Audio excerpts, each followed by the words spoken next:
This is Hero Dirt today, and I am on the Specialized Camber. Yeah. This is 120mm travel crossover XC to light trail bike that is totally legit. Woo! So this is what is incredible about this Camber, is that it just picks up pace so quickly. Just point it down and these big wheels just roll so well. Next thing you are going at massive pace. Woo! Nice in the corners, very nice. The handling on this bike is superb. It handles cornering really well, and that's because it feels like a very short bike. Woo! We're on Euro Dirt, so the grip is here today. Woo! In saying that this is a short bike, it's fun and everything, but it does lack a bit of stability, and the Camber isn't shy to take a jump or two either. It's a very capable trail bike. I mean, this one I'm riding now has only got a Revelation up front, so in the rough stuff it does get a bit wonky and it's not as stiff as what I would like it to be, but it's not a bad bike at all. As a build that it is, as a light to medium trail bike, I rate this a very good contender. A nice tight twist is here, and like I said, this bike isn't a slouch around these corners at all.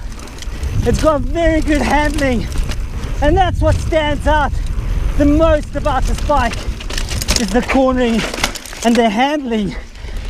It's just so good, so nimble, so playful.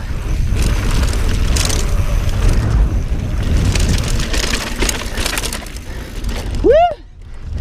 Yeah! Oh yeah! Oh yeah! This Camber isn't even shy of hitting a gap or two, even with the skinny ass Revelation fork on this bike. It's not shy at all. And you feel pretty confident on it as well. Because of these 29-inch wheels on the flat sections, you're conserving a lot of energy because of the way that the 29-inch wheels roll. These 29-inch wheels carry you at a momentum that allows you to conserve quite a bit of energy compared to the smaller wheel sizes. I feel that I'm pedaling a lot less with these 29-inch wheels on the flat section. I'm just letting it roll a bit more. Where on the 650B, I feel like I'm pedaling a lot more. Now, sizing on this bike, I do feel that it feels a little bit short on the top tube area. It's not that I'm super cramped, but I'm a little bit more cramped than what I usually am riding the other bike. It's just a little bit less room to what I'm used to. And there we go, some nice little corners. And like I said, this bike is nice and playful. You can just toss it into these corners nicely, and it just handles them superbly. Oh man, I love the way that this rear end feels. It feels really controlled, like it's not too soft and it's not too firm. It's like in between that sporty feeling. I've got a 30% sag on the rear, but just watch how this bike just accelerates. Man, woo! Oh, man, I just had a pedal strike on this bench here. Oh my shit, look at that. A nice grind on my brand new Aeffect. Check it out, that is the spot. You could also smash out a good stage race to this bike pretty easily. It shares characteristics with something like an XC bike. It's got some good anti-squat built into the system, so I'm not even locking this suspension out at all. I'm keeping it open. It tracks really well while climbing because I'm able to keep it open, and I'm able to power down and the rear wheel just remains seated on the trail really well. There's no bounce, giving me really good traction at the back. This is like the perfect trail rider's XC bike because you're not limited as much as what you are with a fully blown 100mm XC bike. You can still smash out some really good runs and feel confident on the trail with this bike. Now this bike is mad fun. It is really capable of doing a lot of things like these nice parky jumps. It is a super sweet trail bike. But when you start throwing it in the super rough stuff like this, now this is where this bike gets a little bit overwhelmed. This fork is just flexing a bit in this really rough stuff, but it still handles it okay. This is where this bike really shines and becomes really fun on trail like this.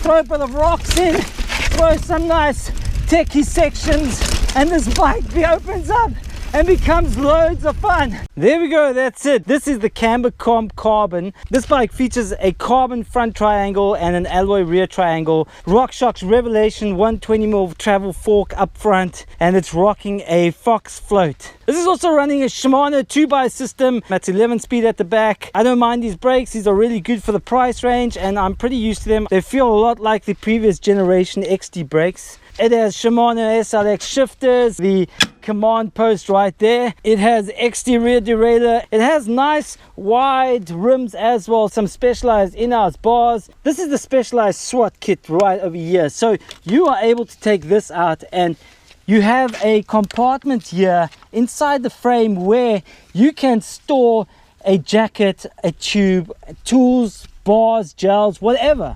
That is amazing integration, and that is something that Specialized has been doing really well. Another addition is under the top tube here is a Specialized multi-tool. No matter where you go, you have some tools with you to assist you with some mechanical breakdowns. The downsides on this bike has got to be this 2x system. I don't like this 2x system at all. I'm dropping chains quite often, and it is very noisy, as you can hear. Even with the clutch engaged, it's still really noisy. I would definitely choose a 1x version because this just isn't cricket. Overall, I rate this bike a really top class bike. It is so much fun to ride, and it handles trail really well. Woo! So how does this bike stack up? Well, for climbing, I give this bike a 7 out of 10. For descending, I give this bike a 6.5 out of 10. Where this bike really shines is the cornering and handling department, and that is a total 8.5 out of 10.